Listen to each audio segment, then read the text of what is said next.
Hey guys, it's Kenya, and welcome back to my YouTube channel. So, I just was on Instagram and I saw a clip where Cardi B was talking about how she was sexually assaulted at a photo shoot.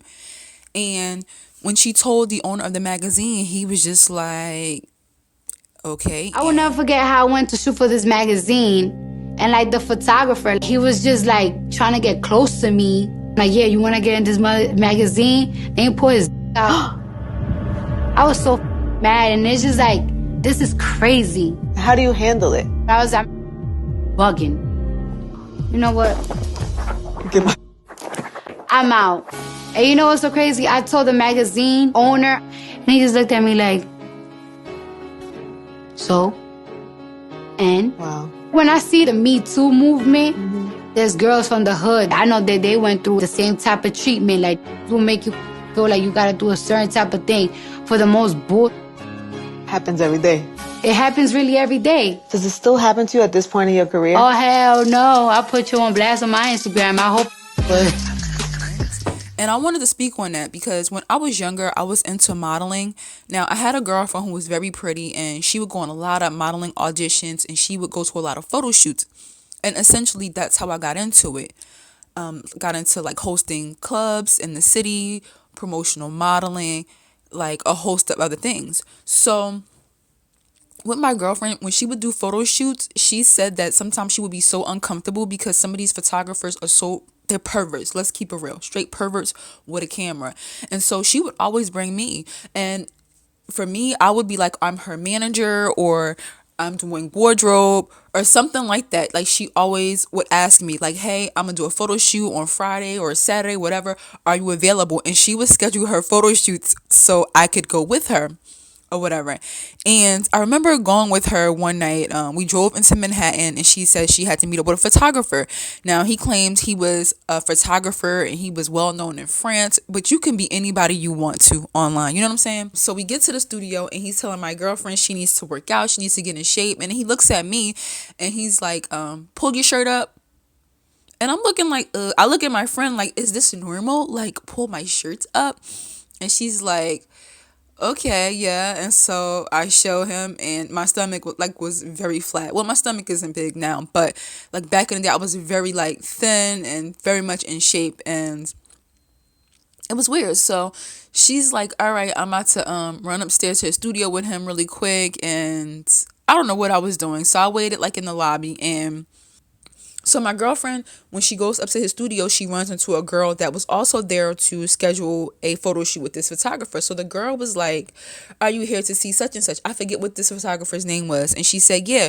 So she was like, they switched like Facebook accounts or phone numbers. They switched some type of contact information. And later that night, the girl messaged her and was basically like, be careful with that photographer because when she was alone with him in the studio, he requested that she take off her pants or whatever.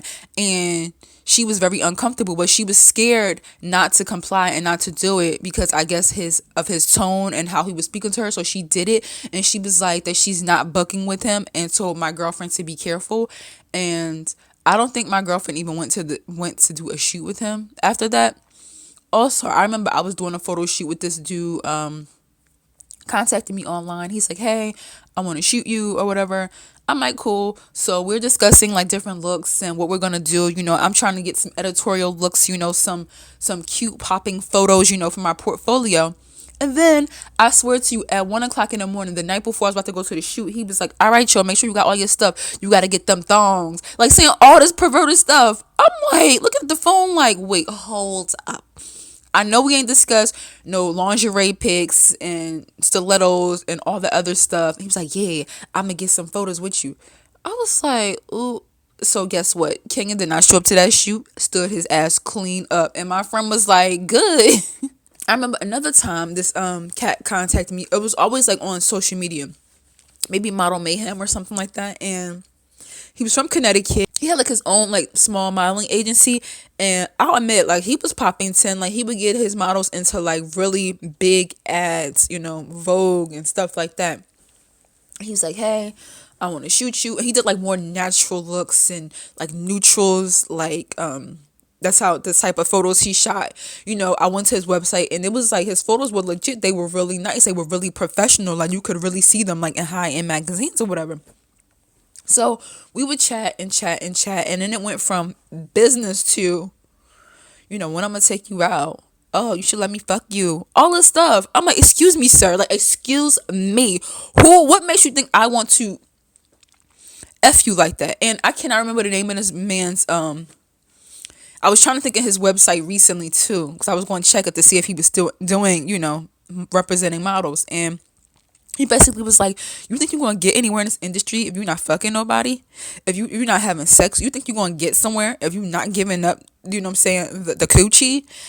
And I was like, at this time I was still like innocent, had my innocence. And I was just like, oh my gosh, like what?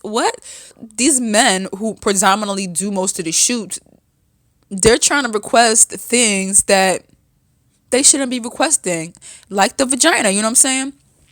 So I do believe Cardi when she said that, because I've experienced it, and I have a girlfriend who's experienced it, and who called me on the phone to tell me, or texted me her address because she feels uncomfortable and she wants me to know where she is, you know what I'm saying? So it's so true. And I could also see how, women who are into modeling could get into sex work. I understand that. That's why when I see, like, especially in New York City, because I remember my girlfriend, she wanted to quit her full-time job so that she could, have an open schedule to go on in auditions and just do shit, you know what I'm saying? And I remember there was a club that was hiring dancers, not like a strip club, and like they would have like girls on the stage, like they would just be like doing like some sexy burlesque dances, and they would all wear like the same type of bikini. Each girl had like their own bodyguard, and it was lit. And at the time, the club owner was paying like $600 each, like $600 a night just to dance for like a couple of hours on the stage. And she was like, girl, yo, you want to go get this money? And I'm like, at the time I was so shy, not the king I am today, because I would have probably been up there, like, you know what I'm saying, doing a little burlesque thing for $600 a night. And I think she actually wanted to also dance at another club in the area, because she just wanted fast money, and you know what I'm saying, a short amount of time so she can do her thing during the day. And when I would go like to certain auditions, like, or I would go like to see about different like bottle girl opportunities, shot girl opportunities, because obviously I'm just trying to make fast money because I want to follow my dreams, you know what I'm saying? I didn't really think modeling was my dream. So yeah, I was more into the behind the scenes things. I want to say, like wardrobe, styling, makeup, and photography versus being the person in front of the camera. So and I would go like to, I would go to like see about shot girl opportunities. And I would literally see a lot of foreigners, mostly like Russian girls that would be there for like dancing opportunities. And another thing, I remember sitting at home, because I've had my phone number for like damn near 12 years. Sitting at home, I get a call from like a number from out of the country. It's a man from Russia, so he says, and he's like, hey, I opened up a gentleman's club in Manhattan. He had like this, a strong accent, and he was like, it's exclusive. He had my photos, like photos from I don't know where. I like how you look, you're in shape, you are what my clientele likes. This is what the rich men like. You're tall, you're thin, you're in shape, but you have some type of curves. He's telling me, and I'm sitting there on the phone listening, because I'm just trying to figure out why the hell he's calling me. And my next question was, where'd you get my photos and my contact information from?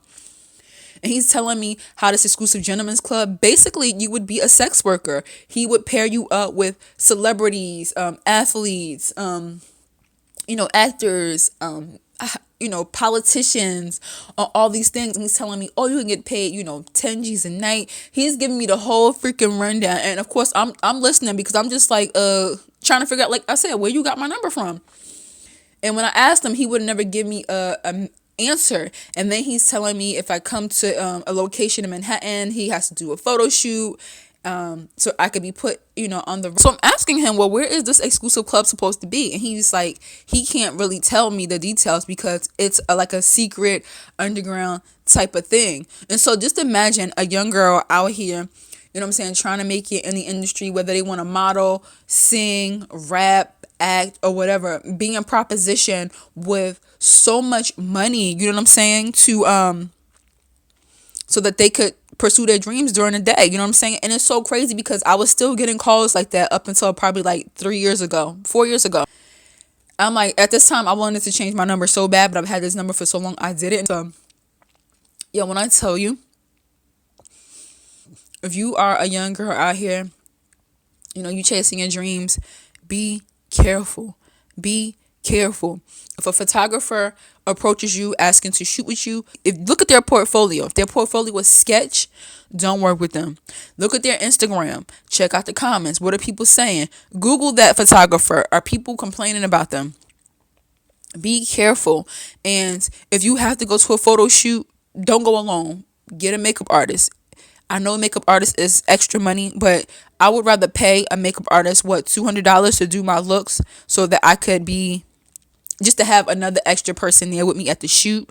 You know what I'm saying? Because some photographers don't want you to bring other people, like friends. It's just exclusive to the model, and that's it.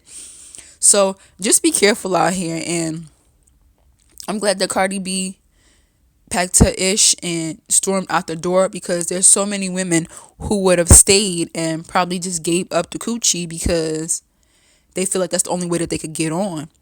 Now we got social media. You don't really need other people to get on these days. You can get online, create a YouTube page, create Instagram like Cardi B, and you can showcase your personality.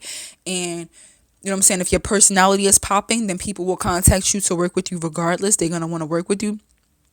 So I just had to add my 2 cents to that. I wanted to make a video talking about like the industry and modeling and acting, like as far as it, you know, as far as women are concerned, for the longest, but I didn't know how to, you know what I'm saying, go about articulating what I wanted to say in that video. So when I just saw that clip from Cardi B, I was like, you know what, I'm about to speak on it right now. So if you are, you know, in the New York City tri-state area, or maybe in LA even, and you've experienced any of this stuff, you know, male chauvinism and whatnot, let me know in the comment section. I'm interested. I'm curious to know.